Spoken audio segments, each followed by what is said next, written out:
할렐루야. 네, 오늘 특세 그래서 11번째 날이 되었습니다. 이렇게 이 정도 되면 좀 여러분들의 얼굴이 많이 밝아져야 되고 변화되어야 합니다. 왜냐하면 군대에 가서 훈련을 받고 나면 처음에는 힘들어도 나중에 훈련을 받으면 이제 애들이 변해 있는 것처럼 우리가 뭔가 집중해서 훈련을 받으면 좀 변화되어 있어야 돼요. 상한 심령이 치유를 받고 또 성령 충만해 있어야 돼요. 할렐루야. 얼굴 보니까 그런 것 같아요. 저는 내륙 지방에서 태어나 성장을 해서 바다를 잘 모릅니다. 저희 주위에는 있어봤자 냇가, 좀 큰 냇가도 있긴 있는데 강은 좀 더 멀리 있습니다. 근데 제가 바다가 이처럼 아름답다는 것을 느낀 적이 한 번 있습니다. 한 15년, 20년 가까이 된 것 같아요. 우리 조정석 안수 집사님의 아버님께서 소천을 하셔서 조문을 가게 되었는데, 그곳이 어디냐면 남해대교입니다.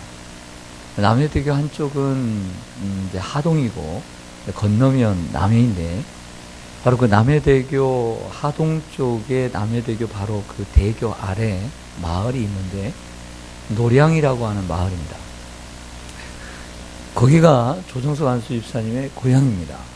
그때 아버님이 살아계셔서 그때 당시만 해도 장례식장에서 조금씩 하긴 했는데 이 집에서도 장례를 하는 시였는데 부쩍 멀다 보니까 새벽에 한 3시 정도 떨어진 것 같아요. 그냥 들어가기도 뭐하고 그래서 봤더니 시골임에도 불구하고 여관이 있어요. 그 동네에. 그래서 여관에 우리 같이 갔던 분들하고 함께 여관에 잠깐 몇 시간 잠을 청한 적이 있습니다. 그리고 아침 일찍 일어나서 그 남해대교를 한 바퀴 돌고 그 주변 해변가를 우리 교회 봉고차를 타고 한번 쭉 돌았어요. 그렇게 아름다울 수가 없어요. 바다에 더더욱 아침이었기 때문에 그 아침에 떠오르는 그 태양과 함께 따스한 그 따사로운 햇살이 비쳤을 때 저는 평생 잊을 수 없는 바다가 아침 햇살이 바다가 이처럼 아름답구나 그것을 제가 처음 느꼈고 많은 시간이 지났음에도 불구하고 그때의 그 순간은 제가 잊지를 못합니다. 그 노량이라고 하는 곳은 임진왜란 때 이순신 장군이 마지막 전사를 했던 곳입니다. 그리고 마지막 최대의 규모의 해전이 있었던 곳이죠. 그래서 유명한 일화가 있지 않습니까? 이제 그 뭔가를 맞고 이제 죽어가는데 내 죽음을 알리지 말라. 그래서 그 노량해전도 승리를 해요. 그 다음에 승리를 다 거둔 후에 자신의 죽음을 알렸다.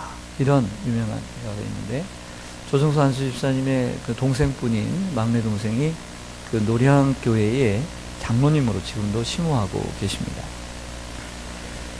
오늘 본문도 이처럼 아름다운 아침 해변가에서 시작이 됩니다. 근데 이 해변의 아름다움보다 더 아름다운 일이 이곳에서 펼쳐지고 있습니다. 예수님을 떠났던 제자들이 다시 고향 갈릴리 바닷가로 내려가 어부가 되어 고기를 잡았지만 밤새 한 마리의 고기도 잡지를 못합니다. 예수님은 그들에게 배 오른편에 그물을 던지라고 하셨고 제자들은 그 말을 따라 그물을 던졌더니 큰 물고기만 153마리가 잡혔습니다. 제자들이 육지에 오르자 숯불이 한쪽 육지에 피어 있었고 예수님은 빵과 그리고 생선을 준비하고 계셨습니다. 그리고 금세 잡아온 생선까지 달라고 하시면서 그 생선도 지금 막 물에서 건져낸 그 생선까지도 또 생선을 또 구이를 준비하고 계셨습니다. 예수님께서 말씀하십니다. 얘들아 아침 먹자 하고 부르시자 제자들은 그제서야 주님이신 줄 알고 누구도 감히 누구십니까? 누구세요? 라고 묻는 자가 없었습니다. 우물쭈물대는 제자들에게 양심 있는 제자들에게 예수님은 친히 가셔서 요리한 빵과 그리고 구운 생선을 직접 서빙해 주시며 대접해 주셨습니다.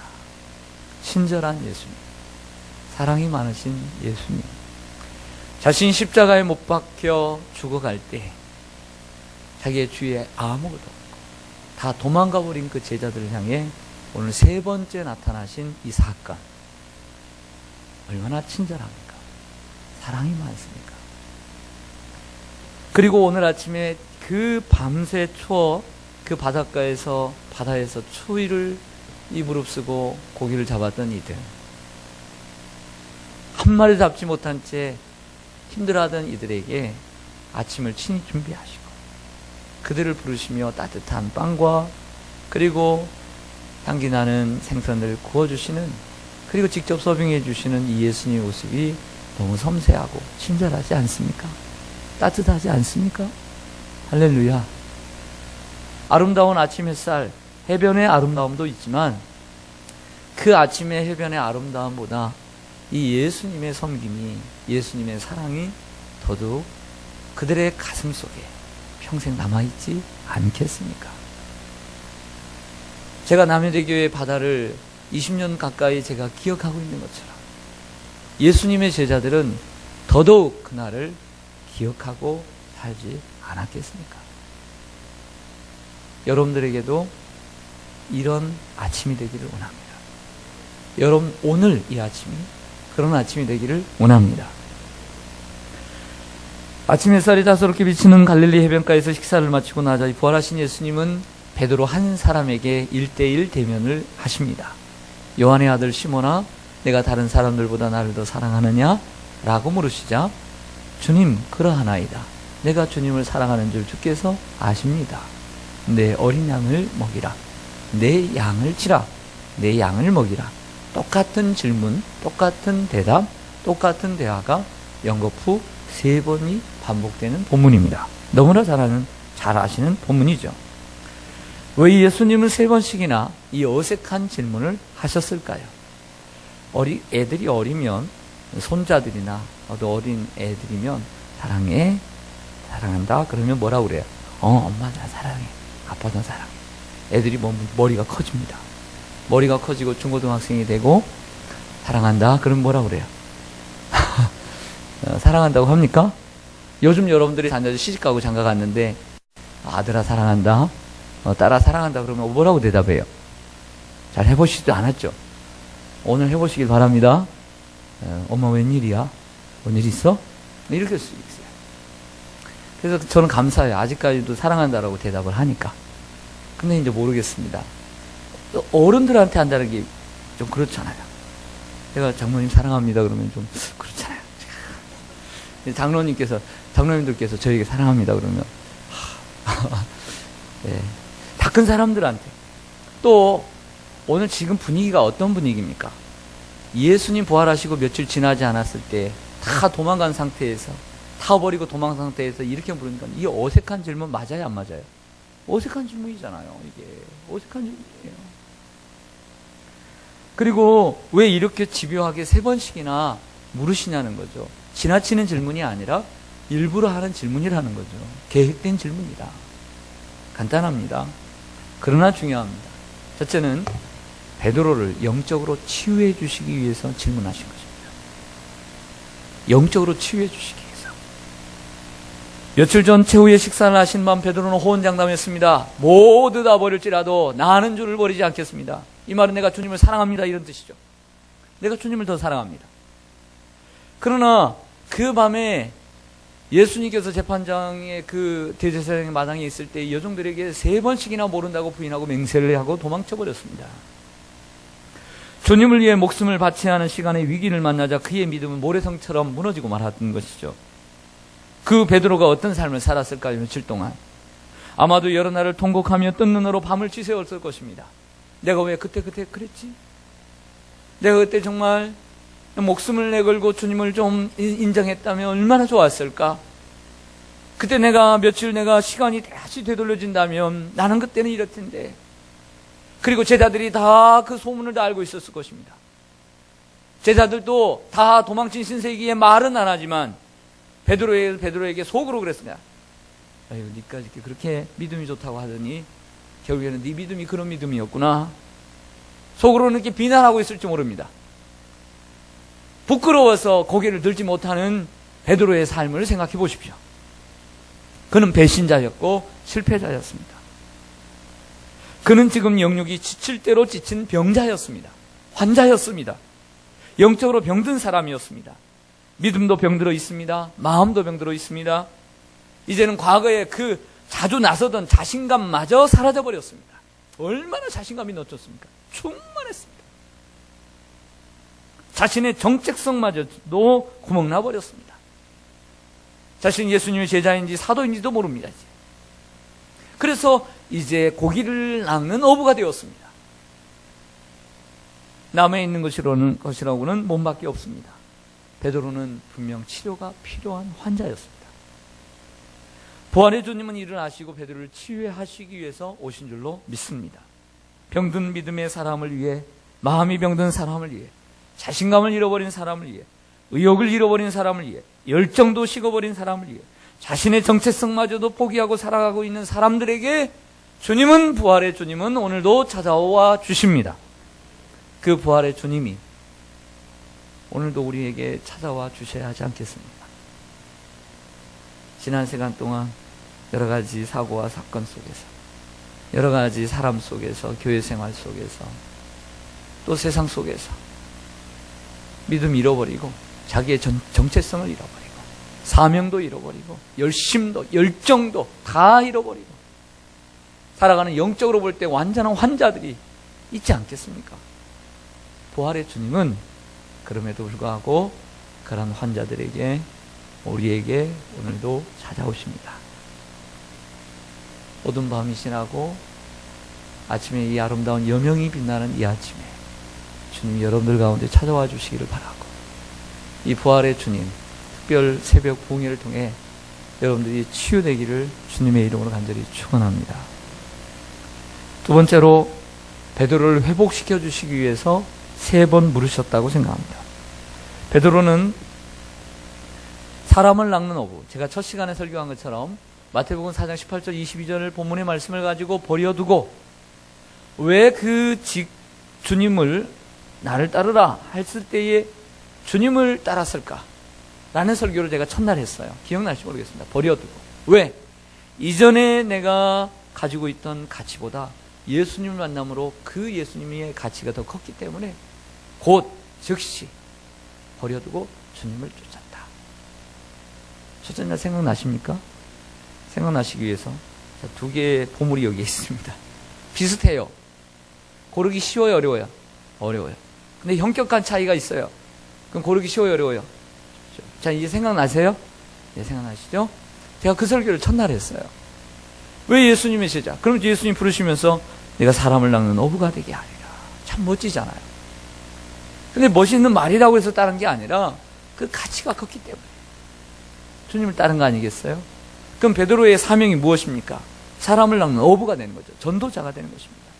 사도가 되는 것입니다. 사도입니다. 그의 직책은 사도예요. 그리고 또 하나는 사람을 낚는 전도자뿐만 아니라 내 어린 양을 먹이라.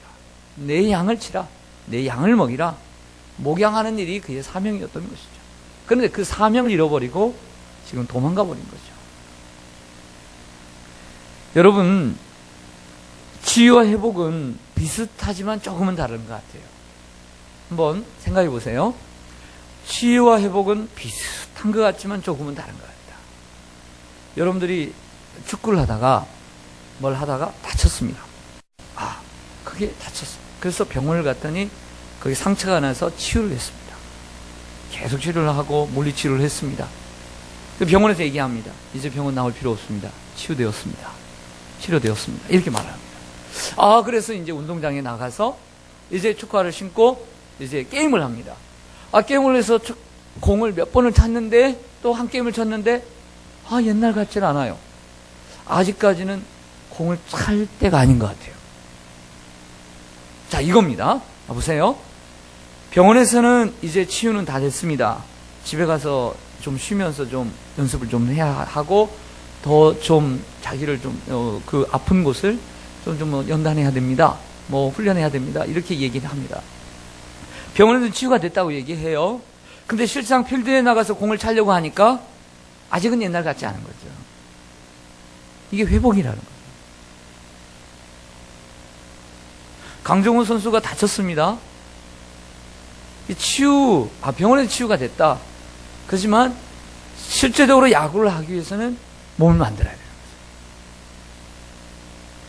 자, 앞에 주님은 치유를 하시기 위해서 찾아오셨어요.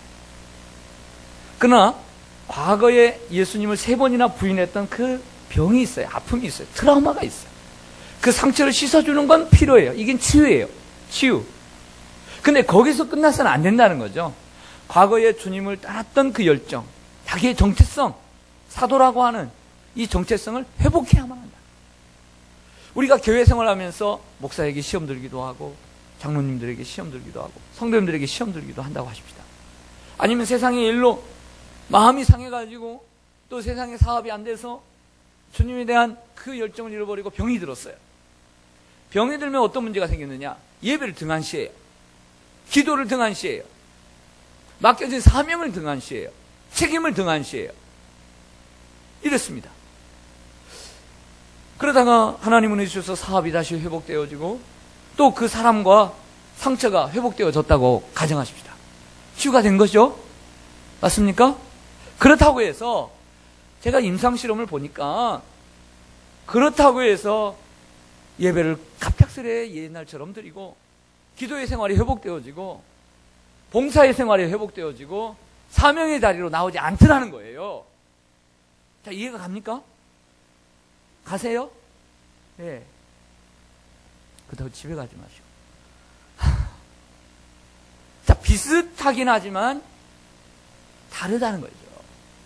주님은 며칠 전에 베드로의 그 3번 부인했던 상처를 씻어줘야만 하는 생각을 가지고 계셨다는 거예요. 그래서 그 상처를 치유해 주셨어요. 사랑이라고 하는 걸 통해서. 그런데 그것으로 끝나는 것이 아니라 베드로의 과거의 열정, 사도라고 하는 직책, 사명이라고 하는 책임이라는 직책, 그것까지도 책임져 주시고 회복시켜 주시기를 원했던 거죠. 할렐루야. 그래서 저는 우리 성도님들이 누구하고 회복이 되었다. 이랬는데 좀 이렇게 되었다. 그런데 온전한 회복이라고 저는 생각 안 들어요. 그분들 다시 예배 자리로 나오고 봉사의 자리로 나오고 기도의 자리로 나오고 자기의 책임을 다하는 자리로 나와야만이 그것이 회복이다. 목사는 목사로서, 장로는 장로의 자리로서, 안수집사는 안수집사의 자리로서, 권사는 권사의 자리로서 그 책임과 사명을 다하는 자리까지 다 나와야만이 그게 회복인 줄로 믿습니다. 예수님께서는 오늘 베드로에게 바로 그 사명까지 회복시켜 주시기 위해서 부활의 주님은 찾아오신 줄로 믿습니다. 얼마나 멋지신 주님이십니까? 오늘 이 부활의 예수님께서 여러분을 단순한 치료뿐만 아니라 이러한 사명의 자리로 또 목양의 자리로 여러분들을 불러주시고 다시 회복시켜 주시기를 원합니다. 그리고 저의 마음은, 특세의 마음은, 석 달에 한 번씩 하는 이 특세의 마음은 지난 시간 동안 여러 가지 굴곡진 인생을 살면서 신앙이 떨어지고 사명에서 떨어지고 책임에서 떨어진 이들이 좀이라도 몸부림치면서 이 시간 나와서 기도함으로 베드로처럼 과거에 상처가 있었다면, 사람들 때문에 넘어졌다면 그 치유받고, 그리고 열정이 식어졌다면 예배의 자리로, 사명의 자리로 나와서 회복되기를 원하는 마음으로 2주 동안 말씀을 전파하고 기도하는 거예요. 할렐루야. 다 나오시면 좋지만 그래도 여러분들이라도 나오셨으니까 여러분들 중에라도 그런 분들이 계시면 여러분들이 회복되어지고 치유되어지고 여러분들 사명의 자리로 나오게 되기를 간절히 소망합니다. 무엇을 회복해야 될까요? 간단하게 말씀드리겠습니다. 사랑을 회복해야 합니다. 먼저는 예수님에 대한 사랑, 주님에 대한 사랑. 오늘 베드로에게 요구하시는 것은 사랑이죠. 내가 나를 사랑하느냐. 네. 때로는 여러 가지 일로 또 자신의 실수와 허물로 인해서 자신감을 잃어버려요. 어떤 자신감을 잃어버리냐면 하나님을 사랑할 수 있는 자신감을 잃어버려요. 주님을 사랑할 수 있는 자신감을 잃어버린 때가 있다니까요. 내가 신앙생활을 잘할 수 있을까라고 하는 자신감을 잃어버려요. 교회 생활을 잘할 수 있을까? 자신감을 회복해야 돼요.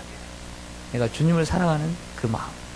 그리고 주님만 사랑할 뿐만 아니라 주님을 사랑하게 되면 교회를 사랑하는 사랑을 회복해야 돼요. 내 양, 주님의 양이라고 그랬어요. 주님의 어린 양이라고 그랬어요. 그것은 교회예요. 우리들이에요. 성도를 사랑하고 교회를 사랑하고 목사를 사랑하고 장로님들을 사랑하고 존중하며 존경하고 안수집사님과 권사님들을 사랑하고 그리고 성도님들을 사랑하는 사랑을 회복해야 될 줄로 믿습니다. 그리고 사명을 회복하는 우리가 되어야 될 줄로 믿습니다. 어린 양을 먹이는 교사로, 주님의 성호를 찬양하는 성가대원으로, 또 구역장으로, 양을 치는 또 교구장으로, 또 전도자로, 또 주님께서 봉사자로 우리를 부르신 줄로 믿습니다. 이 아름다운 햇살이 비치는 이 아침, 동토오는 이 아침, 해변가는 아니지만, 해변가는 아니지만 그래도 주님께서 이 부활의 아침에 베드로를 찾아오신 것처럼 저와 여러분을 찾아와 주셔서 지난 시간 동안 있었던 상처들을 치유해 주시고 여러분들의 사명을 회복시켜 주시는 이러한 날이 되기를 간절히 소망합니다. 아멘. 기도하겠습니다.